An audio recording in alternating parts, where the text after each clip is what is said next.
More than 300,000 women here in the U.S. will be diagnosed with breast cancer this year. Triple-negative breast cancer makes up about 10 to 15% of all breast cancers, and it's the focus of research being conducted at the University of Toledo. Lisa Guyton live with a closer look at that research, new at 5:30 tonight. Lisa.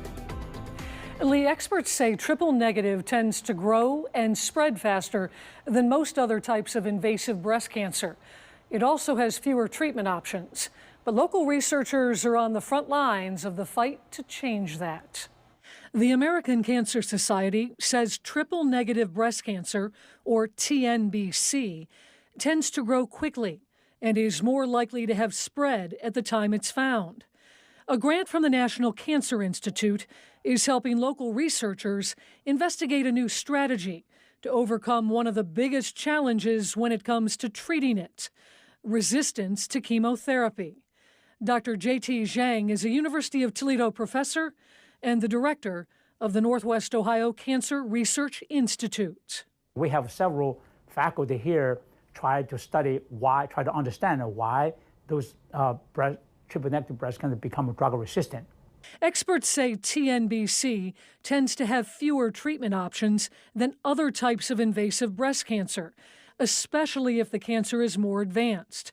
That's because the cancer cells don't have estrogen or progesterone receptors, which are needed for hormone therapy to work, or enough of the HER2 protein to make HER2-targeted drugs work.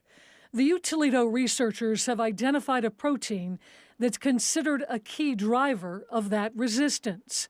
The lead researcher says they hope that by silencing the protein, they may be able to restore the effectiveness of existing drugs without having to develop entirely new therapies. These patients, they actually relapse. They actually become resistant to these therapeutics. And this is why their survival rate is much lower compared to all the other ones. They are more prone to metastasis because the brain, liver, lung, bone, so that, is going to cause worse prognosis. The latest award from the National Cancer Institute to the University of Toledo totals more than $370,000. It's money that could one day help save your life or the life of someone you love, thanks in large part to all the researchers who have made finding answers their life's work. The Northwest Ohio Cancer Research Institute is a collaborative effort aimed at advancing research and improving patient outcomes.